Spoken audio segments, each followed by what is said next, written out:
All right, what's going on, everyone? It's Stephanie Adams with SOS Solutions. I don't know where the camera is. Right? What's going? Right. It's over there. Yeah, Over there. Yeah. Okay, I don't normally record with my phone, so if you haven't been watching some of the other videos, then you might not know who Rob Younce is.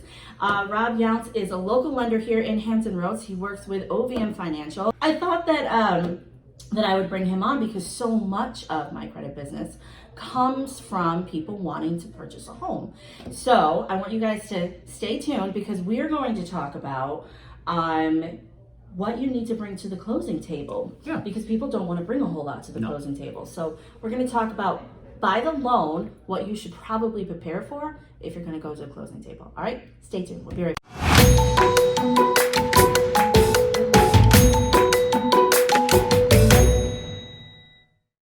I have one of my favorite people, Rob Younce, here from OVM Financial. His office is right here in Virginia Beach. The new office is in Virginia Beach too, right? Okay, so OVM's doing some transitioning into a brand new, beautiful building. Yes. And you can come in, they can come and see you if they want to, if you are in Virginia. And make sure that you have his contact information. I'm actually going to put it in the description right here in the video. And you should be seeing a little thing there that has his name on it. So, all right, Rob, so question of the day. We're going to try to make this quick so people actually pay attention. What should we be prepared for when we go to the closing table? I don't want to have to spend any money on closing costs. So I think one of the main points I want to make in this is there's two sources of costs really towards your loan or towards purchasing a house. One, you have the down payment side of things, right? And then you have the closing costs. In this market, at least in Virginia Beach, the Hampton Roads area, been noticing a lot of deals in the last year and a half where the seller is paying for the closing costs. So up to a certain percentage. Right, that happens frequently, but not all the time. Not all the time. That's a negotiation thing. That's part of your, that's part of what your realtor gets paid for is to negotiate that for you. Right. So I work with a lot of military buyers and they typically use their VA eligibility. Okay. The VA loan program requires no down payment. So wonderful benefit for our veterans. Typically, closing costs on those loans is dependent upon the loan amount. So typically, closing costs are about 3 to 3.5% of that loan amount. Okay. So if you're buying a $200,000 house, those closing costs can be anywhere from $6,000 to $7,000. Okay. Now, again, on a VA loan with no down payment, that's great, right? Mm-hmm. Because as you said, and what most of my buyers expressed to me is that I want to go into this with as little money out of my pocket. I don't want to pay anything. But they also think that they have to put 20% down. So that's not the case. Right. So that's why I wanted to do this right. because I really wanted a little bit of clarity for people to know, like, realistically, this is what you're looking for. This is what you're looking for. Yeah, and so all closing costs are about 3 and 3.5% on all of them, all the loan programs. So let's talk a little bit more about down payments because the different programs that are out there. So you have a VA, which is 0. You have an FHA program, which is 3.5%. And FHA, that's government backed. Correct. That's government backed, so that will have mortgage insurance. Your VAs don't. That's a great thing. VA has a funding fee, which is kind of like an upfront. I guess you can call it an upfront mortgage premium that's thrown on top of the loan amount. Okay. Depending on if they've used it before or subsequent use, things like that, that changes around. Okay. But again, that's not an out-of-pocket cost. With FHA, you have the 3.5% down payment. And then your closing costs on top of it of 3 to 3.5%, so roughly 6.5 to 7%. Okay. FHA allows for a little bit lower on the credit standard, so there's a little flexibility there because it is government backed. Right. So awesome, great program, love it, and it helps out a lot of buyers. On the conventional side of things, there are programs as little as 3% down for first-time home buyers. But in general, on the conventional side of things, you're looking at 5% down. Okay. So again, it's not government backed, a little bit more risk, so they want more skin in the game.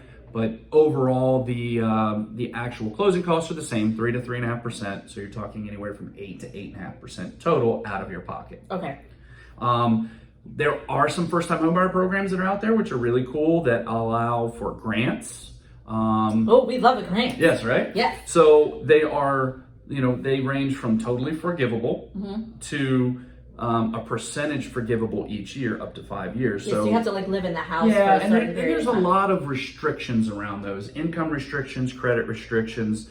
Isn't there location restrictions? Like you need to Location buy in a certain restrictions, area, correct. right? Yeah. And, even there are some first-time homebuyer grants here in Virginia Beach, in the Tidewater area, the 757, that will mandate that they only have to have $1,000 of their own money into that deal. So my daughter actually got a grant with the city of Portsmouth. Yeah. I think they gave her something like $14,000. Yeah, I did one exactly like that. So it's a big deal. So we have these here in Virginia. I'm pretty sure that they're available like nationwide. Yes. So these are all things in your checklist that you need to be looking for when you do go and when you do decide that you want to purchase a home. And remember, for the most part, your credit score doesn't need to be sky high. Now, if you're going to try to buy like $600, $700, $1,000 houses, you probably want to make sure that you got great credit. But for the normal, maybe 350 and obviously, if you're in California, it's going to be higher. And our parts of DC, that kind of stuff, where housing markets are generally higher, those things will change. But for the most part, credit scores, 640, and you're probably good. Yeah. So that's where I aim for most of my clients to get to. This is a 640. Mm-hmm. Obviously, there's some other things that have to happen with the scores, some things that have to be clean. We don't want, too many collections. We don't want too many balances, that kind of thing. And for that information, obviously reach out to me, because I will be glad to do a review of your credit to kind of tell you, are you there, are you not? But if you do think that you're ready for a mortgage, you should reach out to Rob, because he's gonna be able to go through the whole application with you, tell you really which loan is best for you, and he'll kick you right back to me if you actually need some credit help. So that's the wonderful thing about working with you, is that we just had one they're closing this month actually, where so exciting. Somebody was in mid 500s, you got them up to a more acceptable score, and we actually got them a rate that is below 3%. So good. Yeah, so anyway, Stephanie is the right person on the credit side. Your loan officer, just make sure you trust, respect, and find somebody you want to work with. Absolutely. So I'm going to leave Rob's information. It's actually probably flashing across your screen right now. I'll leave Rob's information for you, and then we'll put it right down in the description of this video so you can reach right out to Rob. Rob has his own YouTube channel as well, which I will begin linking to. You've probably seen in one of the scorecards above. I'm going to start linking to Rob's channel as well, and maybe some of the other lenders in the area that I work with. But again, Rob is one of my favorite lenders. We do a lot of videos together. Yeah. We're like BFFs. Yes.